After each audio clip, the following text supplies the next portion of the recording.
And this starts our lecture on the Americas, or chapter 20 in your textbook. I also have the AMSCO textbook available for this chapter if you want to review that as well, because they give really good summaries of the historical significance.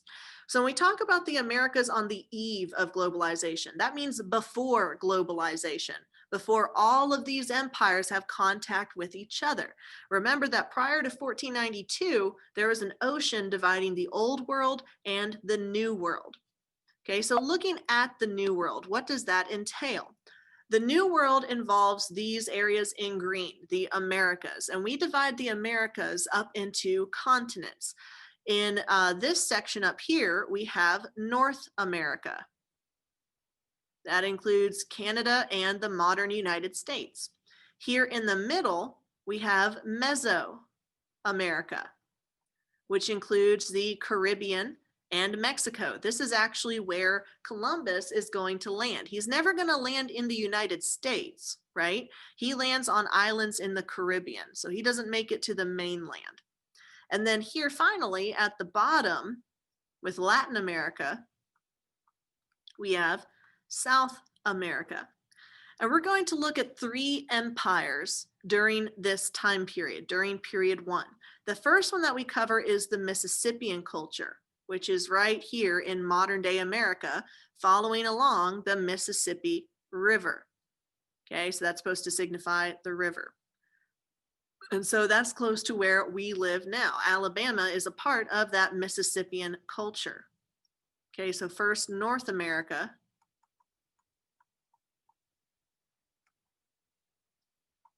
Okay, with the mound builders.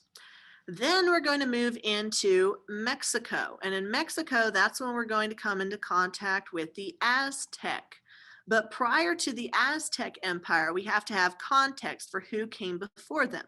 And the people who came before the Aztec were the Toltec, spelled that wrong, Toltec, and the Mayans.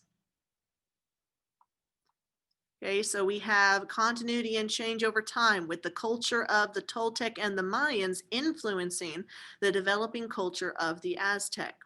Then finally in South America, specifically in Peru, we have the Inca.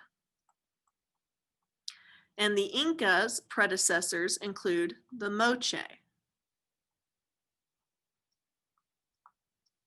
So 3 empires that we're going to cover: the Mississippian culture, the Aztec, and the Inca.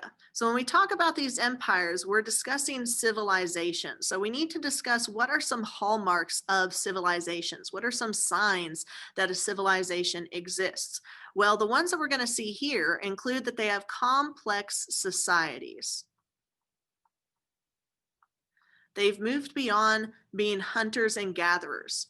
Right? They're not egalitarian with only 2 jobs and 2 positions. They've moved into having a social hierarchy or social stratification, meaning there's people at the top, people at the middle, and people at the bottom. Most of the people at the bottom. So they're going to develop extensive governments that go along with those societies, meaning centralized rule. There is one person at the top, like the great sun is the chief of the Mississippians, and you have the great speaker, and you have the Aztec leaders. Okay, so one king or emperor or chief at the top of that society with social stratification. As their population increases, this complex society has to have a place to live. They're not going to be living out on the pastures or being nomadic. They're going to settle down. And when they settle down, that means that they create large urban centers. What does urban mean? Good, it means the city. So they're not living out on farms or farmland. They're living in cities like capitals, okay, large population.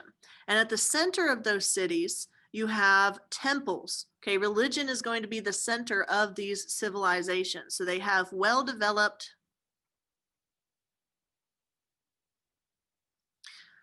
religious systems. And like many of the river valleys that emerge at the beginning of human history, their religion is going to be polytheistic and animistic.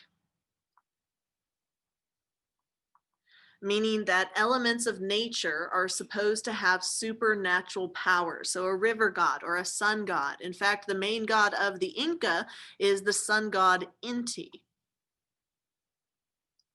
So similar to what we see with the Mongols with their animistic religion based on the sky, they're going to venerate elements of nature and animals, okay, as having supernatural powers. Are we good so far? So let's see how these elements of civilization play out with the Mississippian culture. So first we're going to talk about the civilization in North America, and that's the Mississippian culture. So the Mississippi River Valley right here. Okay, this is going to be able to support their agriculturally based economy.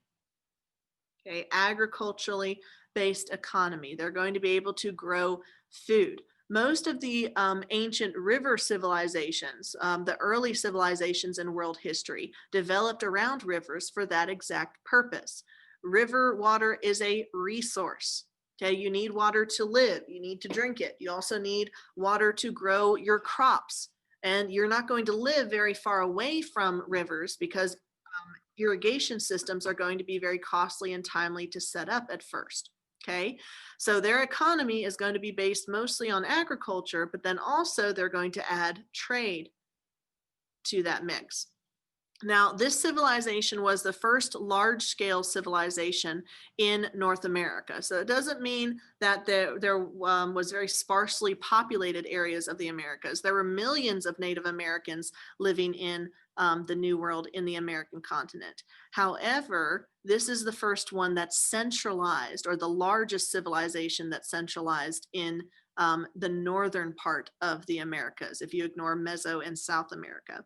And they're going to focus predominantly around this river valley due to its able to proliferate agriculturally. Eventually, they're going to move beyond the river valley and start expanding east to the eastern coast. And as they expand east, they're going to focus their religious system on the building of temples that resemble mounds. So whereas the Egyptians built pyramids and the Sumerians built ziggurats, in the Mississippian culture, they're going to build mounds, and that's what they're primarily going to be known for. So up here we have Mound Bottom. In Alabama, we have Moundville. One of my students in a previous class said that there was also a Moundville in Mississippi. Where's the other? Emerald Mound over here in Louisiana. Okay, so they're well known for the building of this type of infrastructure. In fact, some of their mounds were so extensive that they crossed over 12 football fields in length. Like, to me, that's more of a mountain. Okay, but remember that at the center of those mounds was the religious purpose. And so their society was centered around their animistic religion, much like what we saw in feudal Europe. At the center of the manor is the church. Okay, so we see that same continuity even in these cultures that are completely isolated from the old world. Did they get their animistic religion or their social hierarchy from Africa or Europe or Asia? No, they developed independently. Are we good so far? Once their population is able to be supported agriculturally, they're going to extend their economy to focus on more than just agriculture. They're going to extend it to focus on trade as well. And so trading towns, urban centers, again, one of those signs of civilization, is going to emerge in the form of Cahokia. They're going to be a large trading town. And again, here's some examples of the mounds that they're so well known for. A more modern day version, and then the artistic version of what the extent of Cahokia would look like. Again, at the center of this town is the temple, showing the importance of their religion. So in addition to trading crops, now the main crops that they grew, and these are known as the Three Sisters, included corn, which in the Americas was known as maize, beans, and squash. Those were the Three Sisters or the three main staple crops of the Native Americans, not only in North America, but also moving into Meso and South America as well. But they didn't just grow crops for eating, they also grew recreational crops like tobacco, a cash crop. Okay, you don't need tobacco to live, but they grow it anyway, and they use it amongst the elites. In addition to trading their agricultural produce, they're also going to trade manufactured goods, meaning created by humans. So we have clay pottery as a manufactured goods and engraved shells. Again, they have access to the Gulf of Mexico, so therefore they have access to those shells. They're going to engrave them or write on them with glyphs and other images as a form of art. So what's notable about the Mississippian culture is that as they expand, they're able to expand their trade to not only be within their regions, but also to trade long distances. So they have large scale agriculture and long distance trade, inter-regional trade. Now, why is that important? Because this widespread interregional trade leads to cultural diffusion. Remember that cultural diffusion typically happens through trade and conquest. The Mississippian culture is going to expand and fight with outsiders, but they're also going to trade with outsiders. So even on this map, we see that in Illinois, you have the major trading center of Cahokia. Even though their borders end here in orange, they're going to expand beyond their borders in terms of influence. This may be the area that they control, but they're also going to be engaging in trade beyond that area. So there are outsiders outside of this culture. So we get so far on their large-scale agriculture and trade. Okay, moving on to their religion. You'll note that like other early civilizations and societies, they base their religion primarily on animism. Now, why wouldn't the early Americans be Catholic or Eastern Orthodox or Muslim? Why didn't they worship Jesus or Allah or Buddha?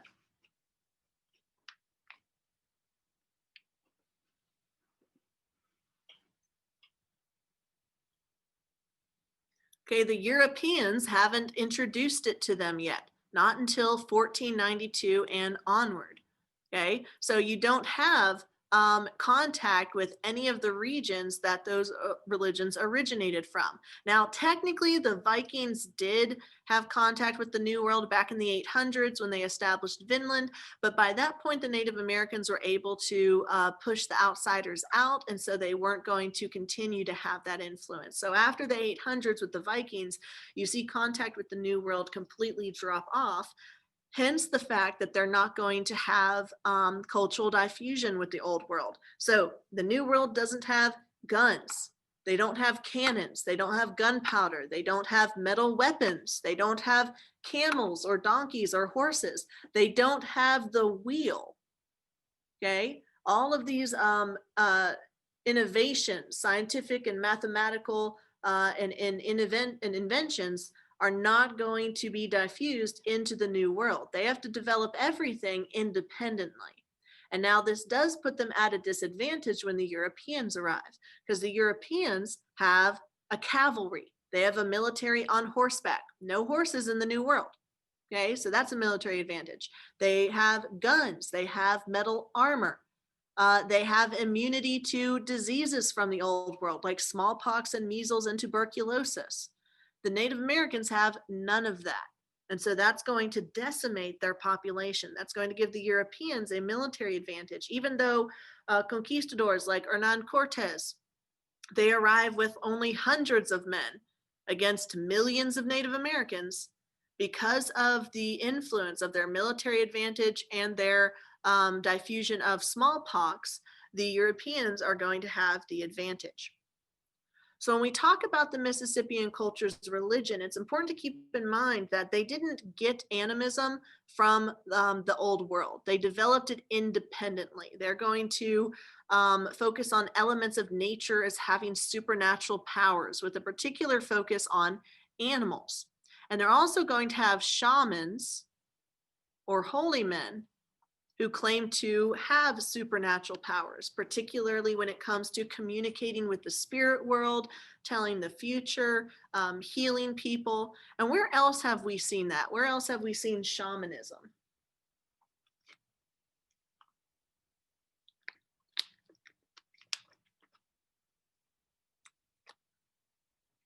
The Mongols with their great blue eternal heaven.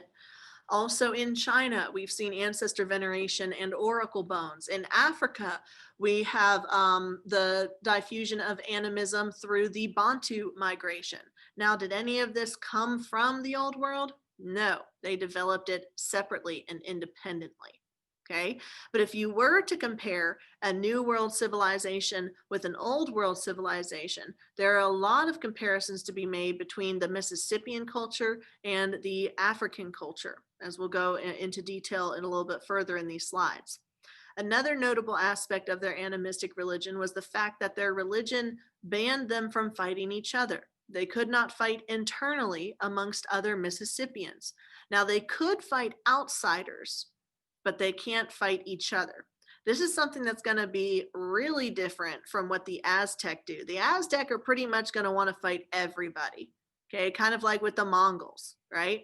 But with the Mississippian culture, they're basing their economy on agriculture and trade. Not a lot of farming and not a lot of trading can go on if you're constantly at war, okay? So this helps them keep the peace, and that stability is going to allow their trade to continue to thrive and flourish. Are we good so far? Okay. So like all civilizations, we see as the population increases and becomes settled, the creation of an elaborate social hierarchy, or the stratification of social hierarchy. Again, we see this triangle, this pyramid. Not a lot of room at the top, a lot of room at the bottom. The elites are going to be at the top, and the commoners are going to be at the bottom. So what makes a person elite in the Mississippian culture? Well, due to their focus on religion, priests and religious figures are going to be higher up on that pyramid. Also, the nobles, the people who have stuff, the elite, are going to be closer to the top. At the very top, okay, because we have centralization, we have the great sun. Okay, the great sun is the name for their Khan or their emperor or their king or their chief. Now, you'll notice that the great sun or the chief is male. So this is a patriarchal society. However, it is matrilineal. Where else have we seen matrilineal society? Africa, excellent. So when the great sun dies, it's not the son of the great sun who gets to take over. When the great sun dies, who's next in line to be chief?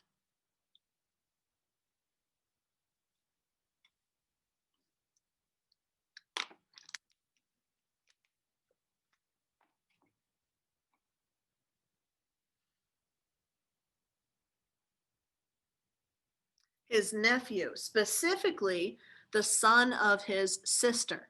So the same thing that we saw in the Bantu migration, in the Bantu societies of Africa.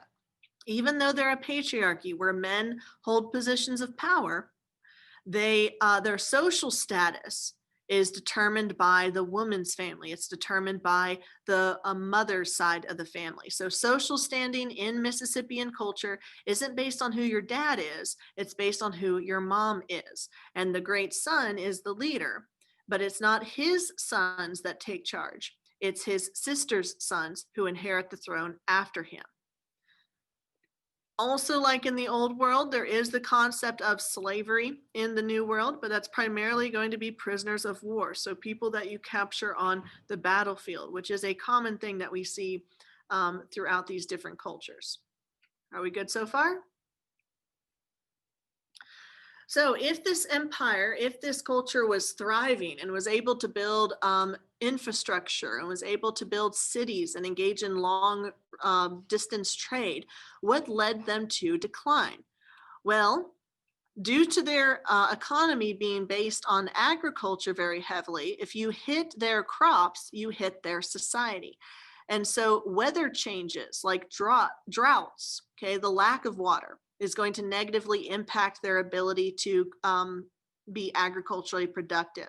Environmental disasters like fires are also going to harm their economy. And that's going to be a push factor. Your population can't be supported if there's not enough food. So what that's going to lead to is that by the 1450s, even before the Europeans arrive in 1492, major cities within the Mississippian culture, like Cahokia, are going to be abandoned. Okay, they're no longer going to be able to support their population. And other cities after Cahokia falls are going to follow suit. But the arrival of the Europeans is certainly not going to make things any better, because when the Europeans arrive, they bring a disease known as smallpox. Okay, along with measles and tuberculosis. Well, why would this be so devastating to the Native Americans, but not to the Europeans, Africans, or Asians? Because in the old world, they had engaged in trade and conquest and cultural diffusion. They had exchanged these germs with each other. There, through generations, they were able to build up an immunity to smallpox. But because the old world had been completely cut off from the New World, the Native Americans had not had generations to build up immunity to smallpox. So when the Europeans arrive bringing smallpox, measles, and tuberculosis, it's going to be demographically devastating. Disease is the biggest factor in the fall of these empires, whether you're talking about the Mississippians, the Aztec, the Inca, any Native American empire post 1492 is going to struggle with a pandemic, with the spread of this disease. Smallpox is actually going to be credited with wiping out about 90% of the Native American population, millions of people. So the Europeans are going to have a number of advantages when they arrive. Not only do they have a cavalry and guns and metal, they're also going to have immunity to their own diseases. So whereas Hernan Cortez is going to march into Tenochtitlan with like 200 people against millions of Native Americans, with the spread of this pandemic, it is going to critically weaken those Native American empires, thus leading to their decline and their fall. Okay, more than anything else, if you get a question on the AP exam that asks about Native American empires and what was the biggest factor in their decline, the answer is always, always, always going to be disease. Okay, they may list the disease. They may say smallpox, measles, and tuberculosis, but even if they don't tell you what disease it is, you know that disease is the major factor in the decline of those empires. Okay, so make sure you have that down in your notes. Does that follow? Does that make sense? All right, then we are done with the Mississippian culture. Now it's time to move further south. So we're done with North America and we're going to move into Middle America or Mesoamerica. And